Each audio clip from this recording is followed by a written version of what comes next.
Hello and welcome to scrapbookingstation.com. In this video we're talking about flip fancy fold card design. So these are just a couple and you will get addicted. So if you're here from my card kit for June, for my Christmas card club, that's that. But the whole idea is on this fancy flip fold is that you're kind of quiet on the front, and then when you flip it open, you've got all this nice little glim glam going on. So anyway, I'm going to put the camera over my shoulder. We're going to get started. I'm going to talk about structure and materials in an assembly. And if you've seen this snowflake flip card and you get it, just fast forward to about 7 minutes and then we're going to talk about all these other designs and design considerations. Let's begin with the base card. So you're going to need a piece of cardstock that's 5.5 tall by 6 1/4 wide. And then you're going to want to score it 3 inches from the right and then 4 inches from the right. So you've got a 1-inch spine. And I'm going to leave, of course, always, I leave a laundry list of what you're going to need after I get done with this segment. Then pick some patterned papers, and again I'm using Pacific Point to coordinate it with my Pacific Point cardstock, and these are patterned papers from quite a long time ago. But your front panel is going to have to be 2 1/4 wide by 5.5, and I would just cut it just under that because you don't want to run over your crease line. And when you attach this, you're going to want to attach around the outside, because next thing we're going to do is do a half cut of our framelit, whichever framelit you choose. So you want to leave this portion free, or this portion free, so that it comes off of your base card. And then on the right side, you're going to need a piece that's 3 inches, or just shy of 3 inches by 5.5. And we're going to do the same thing on the other side. Now for the interior, you're going to be using a spine, and the spine needs to be 1 inch by 5 1/4. And you can see when I place these together, well, first off, I try and keep my, since I've got a pattern here, I try and use the same strip of paper to begin with, and this way I've got my dots kind of aligned, and that's something to keep in mind. Of course, with double-sided pattern paper, you can always turn it over and do something different. In my case, for the inside, I'm going to put a little bit of pizzazz, so a little bit more white. Anyway, that's for later. And the other thing I am thinking about at this point is, since this framelit, if I go this way, I can eyeball and position this right on the crease line. But since I'm going this way, you know, you can't eyeball it, but what I like to do is make a template. So I've cut this out of white cardstock. And I marked the center line exactly center, because the closer you can be on that, the better your card's going to look. And then the other thing I did is took some Tombow glue, and it is still drying. So while I attach these, I'll put those on there, but once this dries, this will be like a temporary, it's almost like a post-it note is the effect it makes. And this way I can position this exactly. But we'll get to that in a second. So go ahead and attach your panels, and I'll be back. Okay, a little bit of housekeeping. So I've got these on my base card, and then on this note, safe strip to stamp.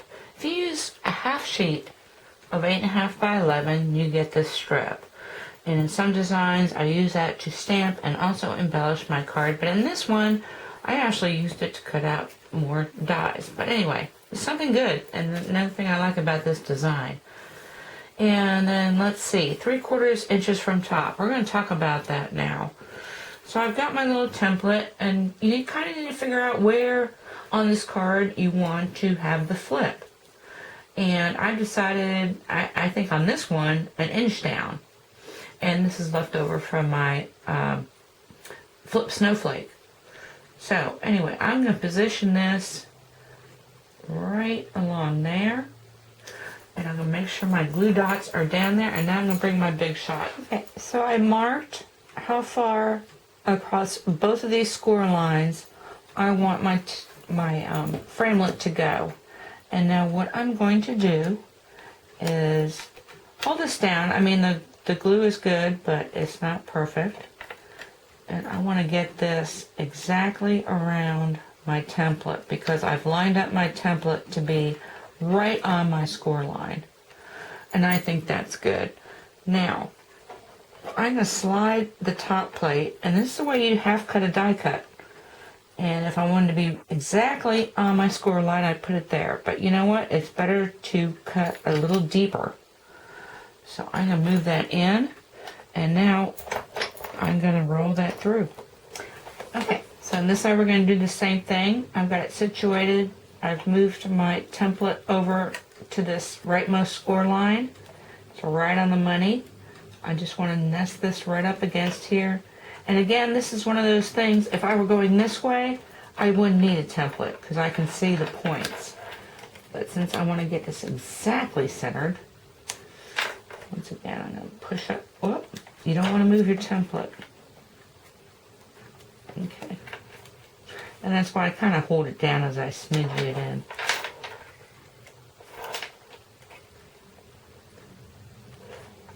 You can kind of feel the resistance a little bit. Once again, I want to bring my top sandwich over. Line it up exactly. Make sure it's perpendicular as well. That's another thing to keep in mind. And then just move it in just a little bit further. Then you want to throw all that into there and run it through. I did much better with my glue. And so now if I can pluck that off of my template, and I'm going to throw away the template. So that's done. Yeah, this is the base of your card. You want to go ahead and erase your marks. And what you want to do at this point is you fold over this front. And what you can do also is take your Tombow glue and get up under here. Just a little bit. And then you want to fold over your back. So go ahead and make sure that's punched out well. And that's going to be the back side of your card. And then here's the flip.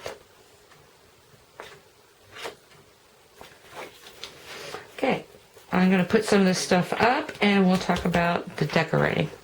Okay, so let's take a look at this first card that we were creating. And so this was the front. And you want to try and be a little more subtle with the front because the whole thing about this card is when you open it up, pizzazz. But you have to remember that this panel will also show up on the interior. So I've used my Stampin' Up! Cupcake punch. And this is such a funny thing because I love this shape, this shape, this shape. But if you think I am going to glue down and pick up these pieces, you're crazy. Even if you were to put a backing on it, I mean, no way I'm peeling off the backs. So what I've used instead is I have this punch, which I've had forever. It's a candle with a little dripping wax, and it's already got the wick and the flame attached. And I just chose to cut it off at this point because you want a little bit of mystery. You're just like, well, on these little guys. Well, first off, the cupcake base is part of my whole toilet paper embossing. So I've got all of this material. And I just use a couple. It's nice to know that you can punch it. So I've punched that out. I've got a couple punches on there. And then I use something, Till Jewel stickers. And that fills in my little holes here. And then you can just see some little bitty pieces peeking out. And I think I've got that cherry on there as well. And so let's open it up. Because this is the fun part. Okay, so now I've really gone over the top. And that's a great thing about this card design. So not only did I switch the paper pattern on the spine, but then I introduced my silver, I don't remember what they call it, but it's silver sparkle paper that's going across the spine as well. My cupcakes are topped with that. And also, I put those jewel dazzles in there, and then you see where I've used my embossed toilet paper. I've used my white embossing powder on here, a couple more stickers, and then of course all my candles are lit. Anyway, this is the label framelit, and now we're going to get into some other designs and talk about some of these design considerations, because as you can see, I've kind of moved a little bit beyond, and there is a method to my madness there about which direction you can move everything. But really pretty.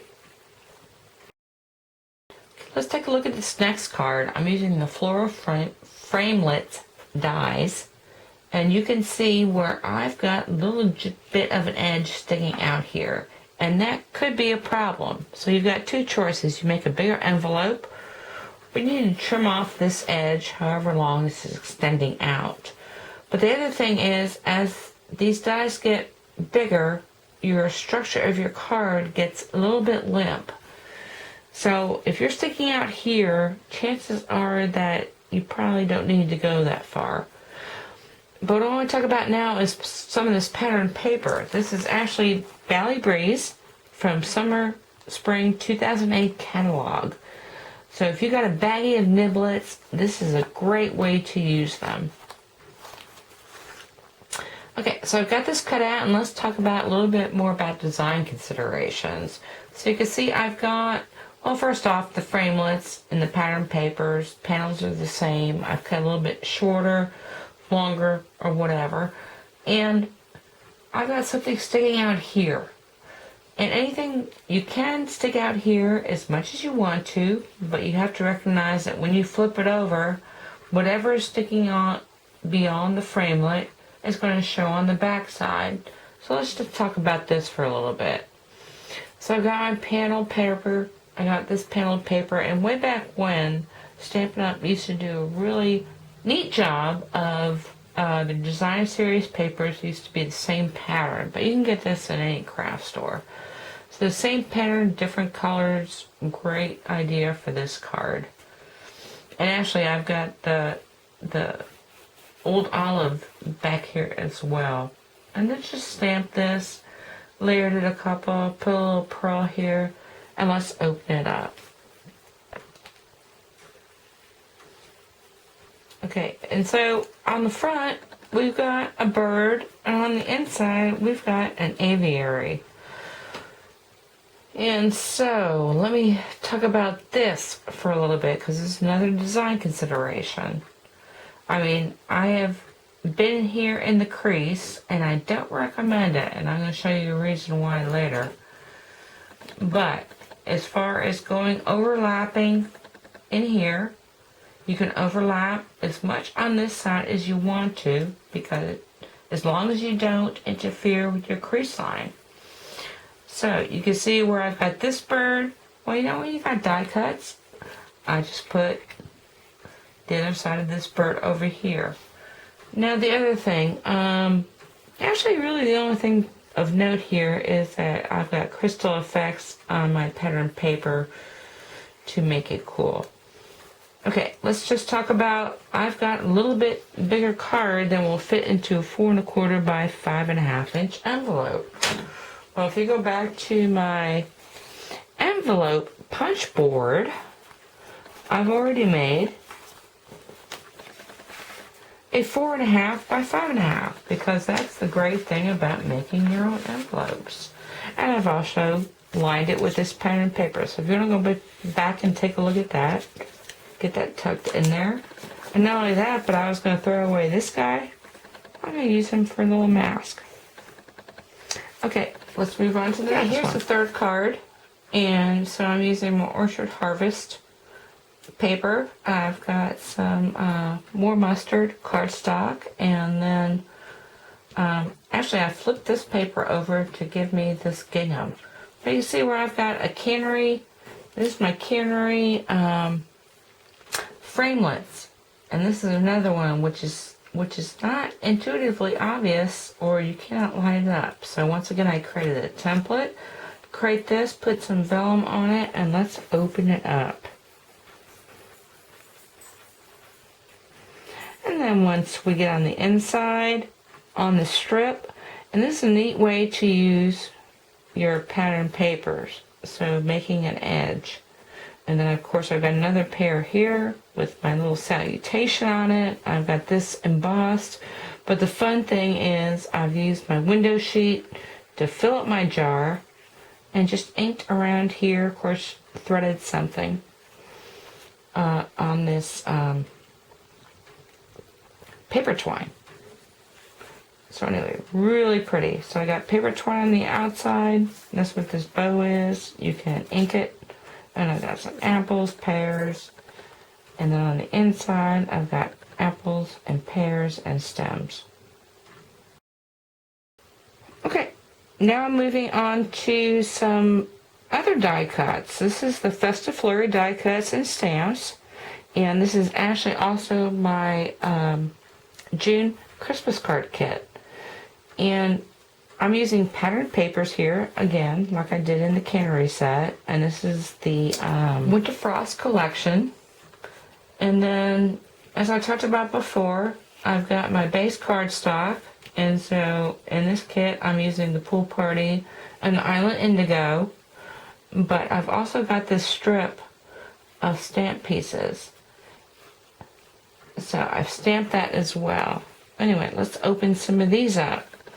And I talked about it a little bit before. When you cut through this, you've got some of these patterned papers that come off.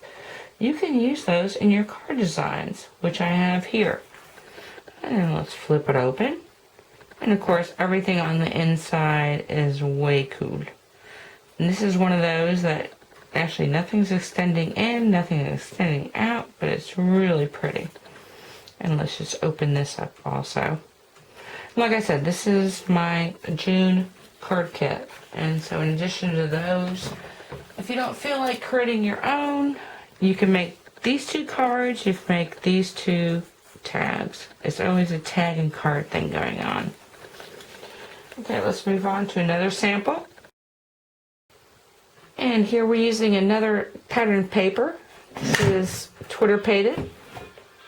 And some die cuts as well. And so actually when I layer this, I already know that I'm going to put a border on here, so I do cut that a little bit short because Nice Matters is actually stamped on this strip of Certainly Celery.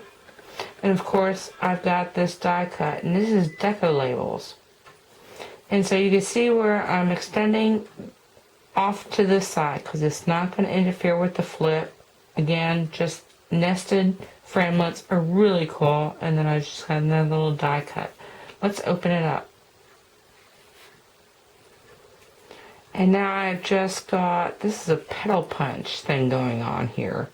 Of course, I got my little butterfly as well. But you can see where this leaf that came out the side actually adds to it. And the back side of this is a little checkerboard and Certainly Celery. So anyway, just a cluster of flowers. I've got my butterfly. I've actually attached some wax paper. Again, I've got some coordinating jewel dazzles. I gotta clean it out. I'm not sure what that glue is there. But so pretty. And you can see again, if you're on this side of the crease, you're free to move in. It's not going to interfere with anything. And if you're on this side of the crease on the outside, you know that it's going to stick through. And on this one, I also extended some of these leaves out this way. And they're going to show in the front. But really nice. Okay, let's talk about the framelit itself, because I tried, well, actually I didn't talk about it, but it really needs to be symmetrical or close to symmetrical. So everything I've used thus far has been that way. And now I'm using this butterfly. And I had a lot of trouble because it was symmetrical horizontally, but not vertically. So I've got this butterfly die punch, and I actually had to cover up some of these things that are going on the inside. But you can see where I've used my designer paper pack. And these are the ink colors for 13 through 15. So I got some brown sugar, I got pistachio pudding, and the strawberry slush. So I've cut these out, and let's open this up. And there's a couple other things to talk about, because what Stampin' Up! Is known for is coordination, and it's always fun to pair up a pattern paper with an embossed image. And so this spine is actually an embossing folder for this. And then, of course, I got my coordinating papers. And then I've got the back sides. This is another one where I use little niblets. And so pistachio pudding, brown sugar, and actually I ended up covering that up with another butterfly. Put a little heart here. And the only thing I'm going to say is I did crease over this, or I planted this over that, and it's a little bit difficult. So I don't know. I mean, all rules are made to be broken. I think this card works. And there's some stuff sticking out here that is not really desirable, but when you open it up and if you were to display it, it is and the pretty. Last sample I'm going to leave you with is I didn't mean to suggest that you had to use pattern paper and cover up your entire base card. In this case, I've got a piece of Whisper White, and I inked it. And I inked it all the way across, but I know these are Pocket 3 framelits. And so once again, I made some masks. So before I inked it, I've got those on there. And as you can see, you can move your framelits up and down the card as you deem fit. Actually, I didn't even know what I'm going to put in here. But instead of scoring the lines, here's my thing. If you're going to stamp it and you're not sure if you're going to cover up that base image, draw a line. Because you don't want to have those bent up unless you're going to cover them up. So anyway, I'm going to leave you pictures with all my finished products, as well as this one. I'm not even sure what I'm going to put in there, but you can see where I'm trying to do sort of this landscape thing going on. I hope you took something away with you you can use in your own card making. And I'm telling you, this design is contagious. You will be at it for days and days and days because you'll find paper patterns and cardstocks that you didn't even know you had that will be good for this design. Thank you for watching.